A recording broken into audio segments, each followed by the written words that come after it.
Hello,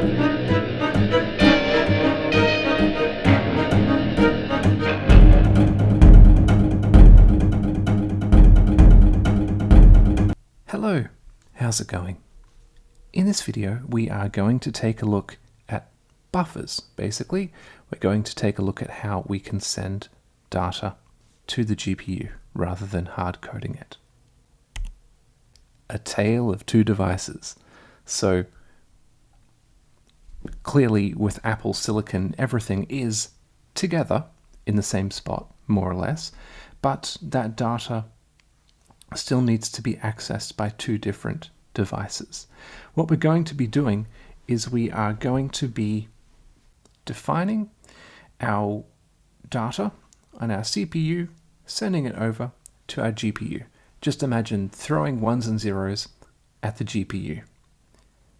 But one really cool thing that Metal has is something called a bridging header, which lets us essentially define a set of definitions which both the CPU and the GPU understand. So let's head over to our project and define our bridging header. Okay, so I'm over here in my project, and it's probably a good idea just to run this. Always check that it's working. And after a scary pause, we get build succeeded, and we have our triangle. Excellent. With a whole bunch of something. I don't know what's going on there with that message. Anyway, let's go over to our project and we'll right click and we'll add a new file, and that file will be a header file. We'll add it to our project. I'm going to call it definitions. I'm going to define my vertex. And inside this vertex, I'm going to have all of the data types, all the attributes that I will require. So in order to do this, I'll need vectors. So I'm going to go ahead and include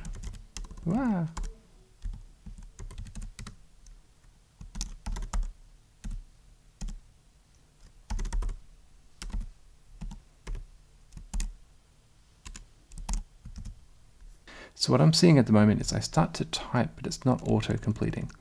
And this is probably a bad sign. So I'm just going to go close everything, and then reopen it.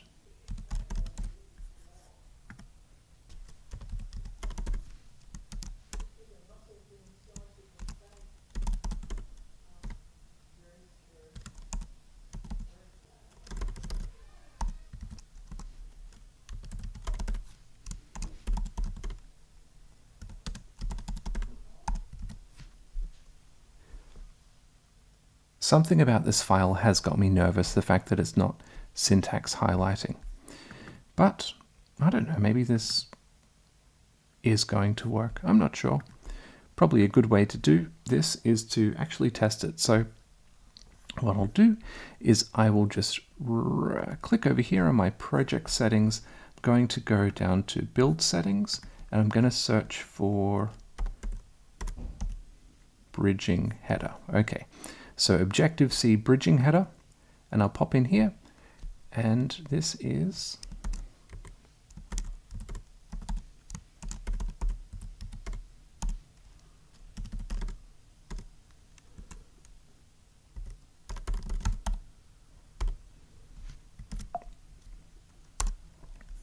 we'll try that.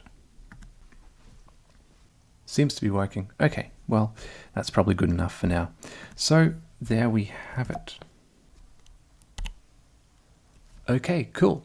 So our CPU and our GPU, in theory, should now know about all the data types that we need, and now we can actually start using it. So we've got a vertex, and the vertex had various properties. Each of those properties are very important for drawing a point. These are called attributes.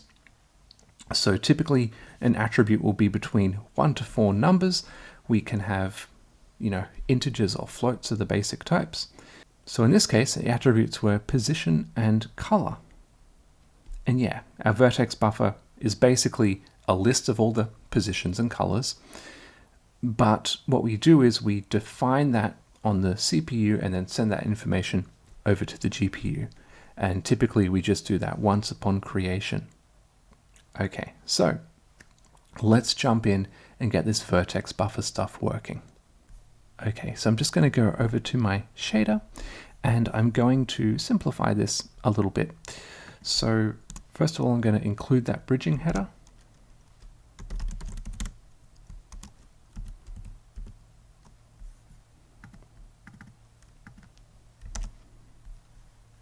And now I'm going to basically not hard code this. So I'll get rid of that, all of that. Now over here, probably, yeah, I'm going to keep the vertex ID, but in addition to this, I'm going to have a set of vertices, a vertex buffer. So this will be a constant thing on device storage space, a pointer to a set of vertexes,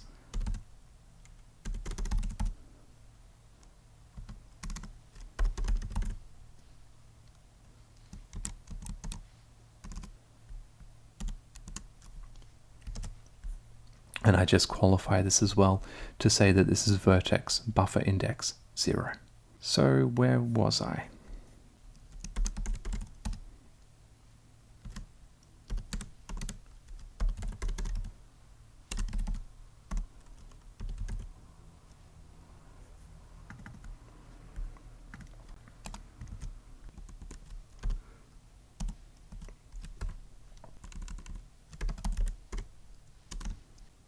Okay, fingers crossed, I think that's correct. So what I'm doing is I'm just fetching the appropriate vertex off of the buffer, and then I'm grabbing each of its attributes and passing them through. So everything's set up, but it wouldn't be a lot of fun if we just had this stuff. So let's go ahead and make a mesh builder. So what I'll do is I'll just right click on my project, we'll go new file, and we'll make a new Swift file. And I'm going to call this mesh factory. All right, just a few things. So first of all, I'll go ahead, import metal. We'll probably need that.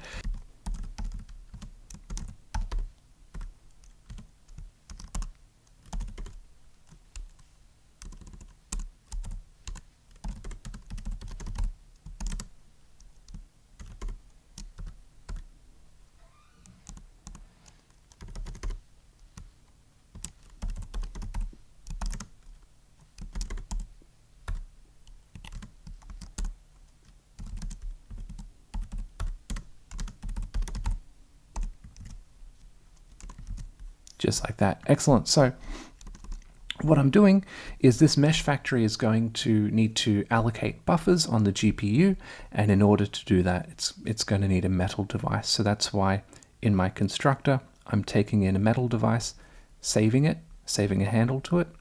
There we have it.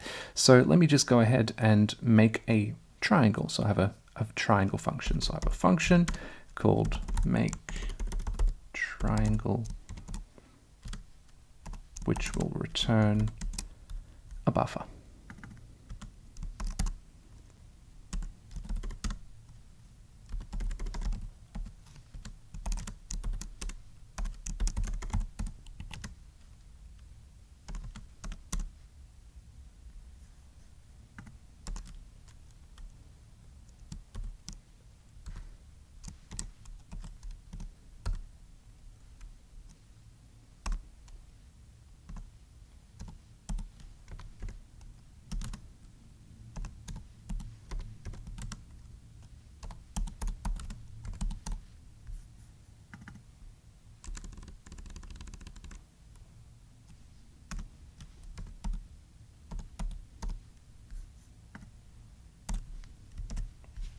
Just like that.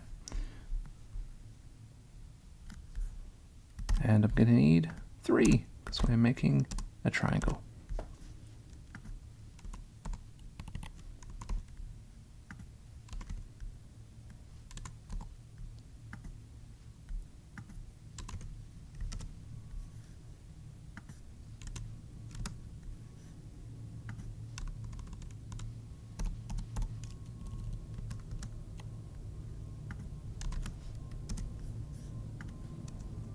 There we go. I think that's fine. Cool. So we've got our set of vertices. Now we'll need to send those over to the GPU. So I'm actually going to compactify this a little bit. Is that a word? Of these constructors, I'm going to go with the first one. So I just need to basically provide the set of data and the length.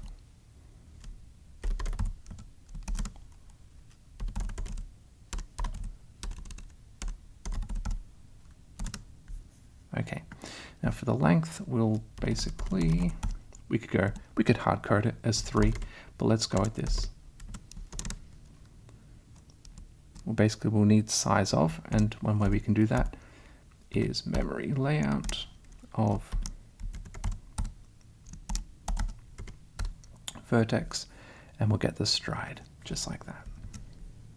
Okay, then we'll need to unwrap that. I'm just going to neaten this up a little bit. Just like that. Excellent.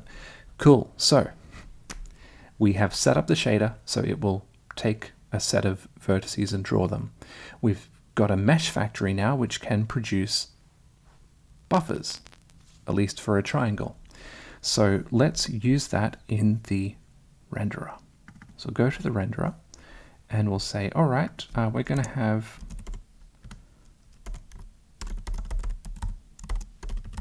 a triangle.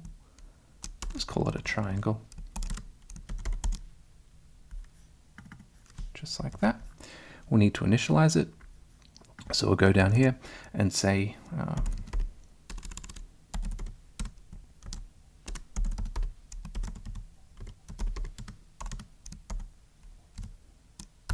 there we go.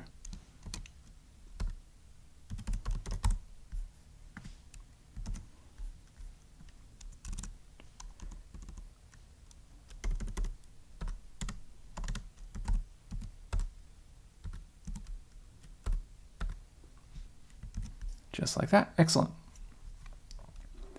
So we've got a buffer that we can use, and I'll just go right down to the draw section, and this is where I'm drawing my triangle. So what I'll do is before I execute the draw command, because we're not using hard-coded data, shader won't know what's happening. What I'll do is take my render encoder and I'll say set vertex buffer. That's the one. Right. The buffer will be my triangle. I don't think we need an offset actually. It would be an offset of 0 into the buffer. See if I can get away with this. Index will be 0. Does that not work? Oh, I guess we do need an offset. That's okay. Just like that. Cool. So give this a go. Fingers crossed, hey?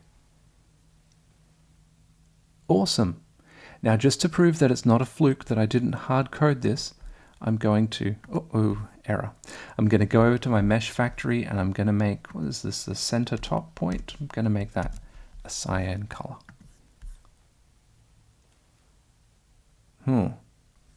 I'll probably just try cleaning everything. For some reason, I have particular problem when Keynote runs. There we go. Excellent. We've got the cyan on the top. Okay. So again, periodically, always cleaning the build folder is a good idea. Okay. Excellent. So we've got our vertex buffer. Okay, so index buffers, indexed drawing. Let's say, for instance, that we have a quadrilateral, like we can see on the bottom right here. And this quadrilateral has 2 triangles, but it has 4 unique points. And then the question is, how can we draw this? So one thing we could do is we could compose this into 2 separate triangles and duplicate the points. If they're used twice, define them twice. This is very straightforward. We just read it off directly and we can see the stuff. but this can be wasteful, and what I've found is it doesn't make a big difference for small models, but for really big models, we can almost double our performance by basically not doing that. And this is where index drawing comes in. So what we do is we have an element buffer or an index buffer, and this stores the positions within the vertex buffer that we want to refer to for each draw call. So we can see here the first triangle is utilizing vertices 0, 1, and 2.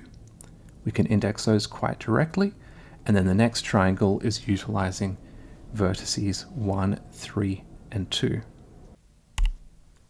Okay, so then a pretty reasonable question to ask is which one of these is a better approach? And I sort of gave it away. In general, indexed drawing is better, especially for very large models. So although if we were to sum up all the elements in an element buffer plus all the elements in a vertex buffer, there's quote-unquote more entries that we're looking through. It's the case that the integers in the element buffer consume considerably less storage than the vertices, because a vertex is a whole bunch of numbers. Anyway, it's using less. And so in general, especially for large models, index drawing is better. Anyway, let's go ahead and have a look at how we could implement index drawing. Okay, so I'm going to go over to my mesh factory and I'm going to duplicate this function. And we've got make triangle. Now I'm going to say make quad.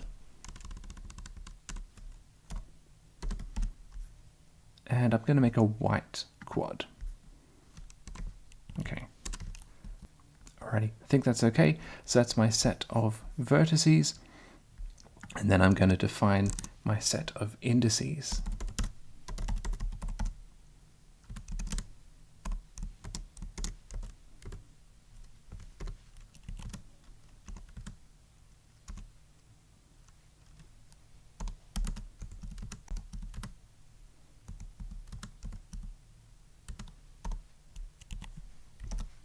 There we've got it, just like that.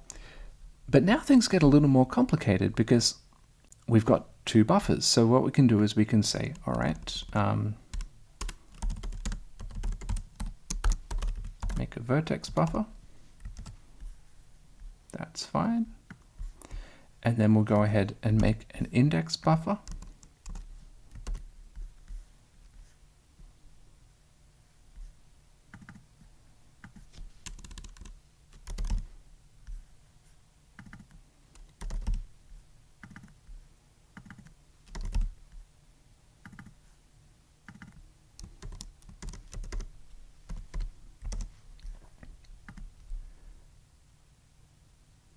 That's fine, but we can't really, how do we pass all of this out?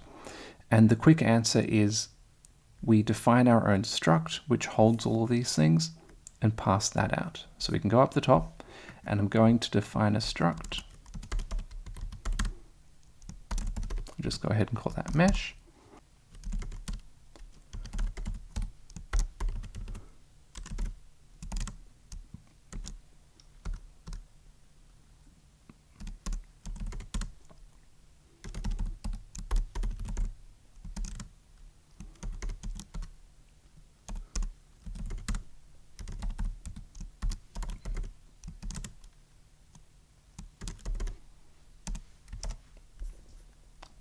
Just like that. I think that's fine. Okay. Great. So now we'll return one of those.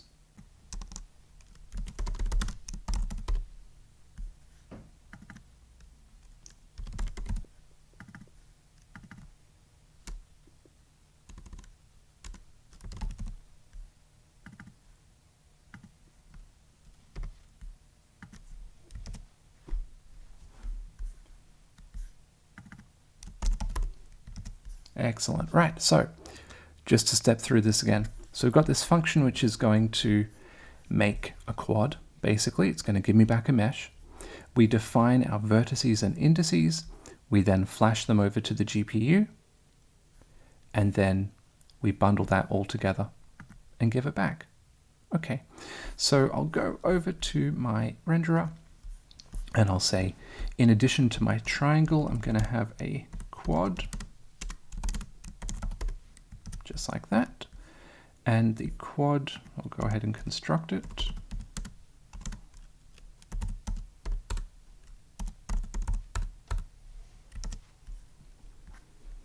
And then I'll go down to my draw function right down here, and I'm going to draw. I'm not doing depth testing, so I'm just going to draw the quad and then the triangle on top. So I see a white quad with a triangle on top.